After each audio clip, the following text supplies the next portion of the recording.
কাল বাংলাদেশ ভার্সেস ইন্ডিয়ার মধ্যকার খেলা ছিল এবং এটা দুটো টিমেরই দ্বিতীয় নম্বর ম্যাচ ছিল। কাল বাংলাদেশ যেহেতু প্রথম ম্যাচ হেরে গিয়েছিল এবং দ্বিতীয় ম্যাচ হেরে গেলে অর্থাৎ তিনটা সুযোগ থাকে প্রত্যেকটা টিমের কাছে। বাংলাদেশ প্রথম ম্যাচ হেরে গিয়েছে এবং দ্বিতীয় ম্যাচ অর্থাৎ কালকের ম্যাচ যদি হেরে যেত বাংলাদেশ সুপার এইটের বাইরে চলে যেত। এখন বাংলাদেশ কালকে যেহেতু হেরে গেছে, বাংলাদেশ ধরে নিয়ে যেতে পারে বাংলাদেশ সুপার এইটের বাইরেই চলে গেছে। তো তার থেকে আগে টসে আসা দরকার। বাংলাদেশ টসে জিতে বল করার সিদ্ধান্ত নেয় এবং প্রত্যেক ক্রিকেট এক্সপার্টের মাথায় হাত পড়ে যায় ক্যাপ্টেন নাজমুল হোসেন শান্তর এই ডিসিশন নেওয়ার পর। কারণ প্রত্যেক এক্সপার্টের মতে কালকের পিচে 140 বা 150 রান ছিল পার স্কোরে এবং কালকের পিচটা ছিল স্লো পিচ, অর্থাৎ প্রথম ইনিংসেই যদি স্লো হয় দ্বিতীয় ইনিংসে ধীরে ধীরে পিচটা আরও স্লো হয়ে যাবে এবং খেলার জন্য খুবই ক্রিটিক্যাল বা অসুবিধাজনক একটা পিচ তৈরি হবে। তো সেই অনুযায়ী ক্যাপ্টেন নাজমুল হোসেন শান্তর টসে জিতে বল করার সিদ্ধান্ত কোনো ক্রিকেট এক্সপার্টের সমর্থন করেনি এবং তাদের বোঝাশোনার বাইরে চলে গিয়েছিল।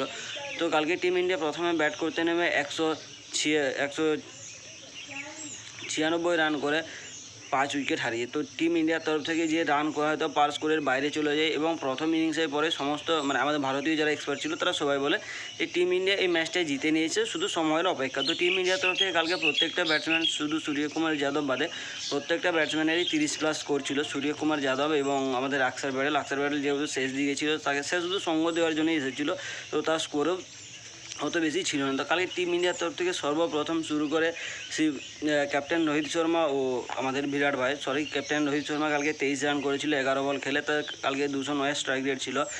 বিরাট কোহলি করে 37 রান, হার্দিক পান্ডিয়া 50-এ নট আউট থাকে, ঋষভ পান্ত 36 করে এবং শিবম দুবে 34 রান করে। তো টিম ইন্ডিয়ার তরফ থেকে কালকে সর্বাধিক রান করে হার্দিক পান্ডিয়া এবং সে নট আউট থাকে এবং শেষের দিকে সে তার নিজস্ব হাফ সেঞ্চুরি করে এবং টিম ইন্ডিয়াকে 196 রান এর সক্ষম হয়। তো যথাসম্ভব সমস্ত আমাদের এক্সপার্ট বা সমস্ত আমরা ফ্যানরা চেয়েছিলাম যে আমাদের স্কোর 200+ যাক, কিন্তু যাই হোক 200 হয়নি। 197 টার্গেট আমরা বাংলাদেশের সামনে রাখতে পারি।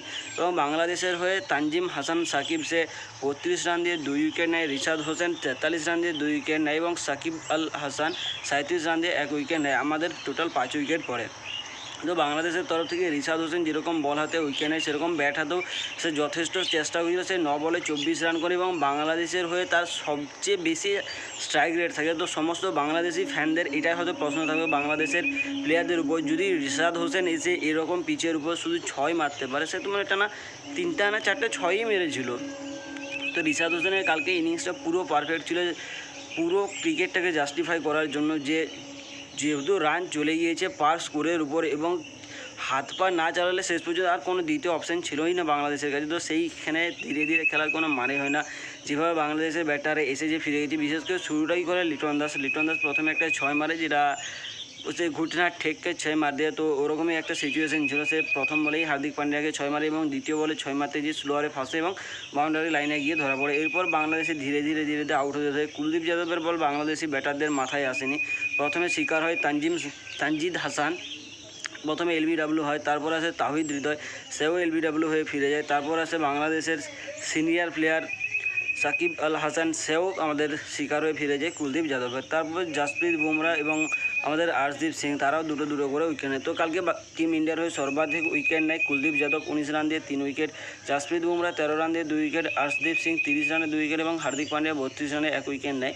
বাংলাদেশের হয়ে সর্বাধিক রান করে ক্যাপ্টেন নাজমুল হোসেন শান্ত 40, তানজিদ হাসান 29 এবং রিশাদ হোসেন 24 রান করে। তো বাংলাদেশের তরফ থেকে আমার সবচেয়ে সেরা ইনিংস লেগেছে রিশাদ হোসেনের এবং সেই একমাত্র প্লেয়ার যে জাস্টিফাই করছে সমস্ত পিচটাকে, যে পিচ স্লো হোক বা খারাপ হোক, আমার সিচুয়েশান যখন একদমই ক্রিটিক্যাল হয়ে গেছে তখন হাত পা চালানো ছাড়া আমার তো দ্বিতীয় কোনো অপশানই ছিল না। তো বাংলাদেশের প্রত্যেক ব্যাটারকে এভাবে খেলা উচিত ছিল। কালকে বাংলাদেশ ফাইট দিয়ে চেষ্টা করেছিল, বলিংয়েরও ফাইট দিয়েছিল, কিন্তু যাই হোক বলিংয়ে পার স্কোরের বাইরে যখন রান চলে যায় তখন ম্যাচ এমনিতেই হাত থেকে বাইরে চলে গিয়েছিল। তো সমস্ত এক্সপার্টরা এটাও বলেছিল যে ম্যাচ আমরা জিতে নিয়েছি, অপেক্ষা শুধু সময়। তো কালকে জাসপ্রীত বুমরা যদি শেষের দিকে 4 না হতো, জাসপ্রীত বুমরা 9 রানেই রয়ে যেত। তো কালকের ম্যাচে আমরা 50 রানের ব্যবধানে জিতে যাই। বাংলাদেশ 197 টার্গেট চেস করতে নেমে 146 রানেই করেছিল, 8 উইকেট হারিয়ে। তো বাংলাদেশের তরফ থেকে ফার্স্ট ইনিংস খেলার কেউ চেষ্টা করেছিল বলে মনে হয় না। একমাত্র ক্যাপ্টেন নাজমুল হোসেন শান্ত সে চেষ্টা করেছিল এবং সে 40+ রান করে, হতো সে 40 রানেই করে, 40+ রানও না। এবং শেষের দিক থেকে সে রিশাদ হোসেন চেয়েছিল যে গ্যাপটা কমানো, হার নিশ্চিতই ছিল, সে শুধু চেয়েছিল যে গ্যাপটা একটু কম হয়ে যায়। তো টিম ইন্ডিয়ার তরফ থেকে কালকে প্লেয়ার অফ দ্য ম্যাচ হয়েছে হার্দিক পান্ডিয়া। এবং তোমরা যদি আমার চ্যানেলে নতুন থাকো তো অবশ্যই লাইক, কমেন্ট, শেয়ার এবং সাবস্ক্রাইব করে আমার সাথে জুড়ে থাকো পরবর্তী ভিডিওর জন্য।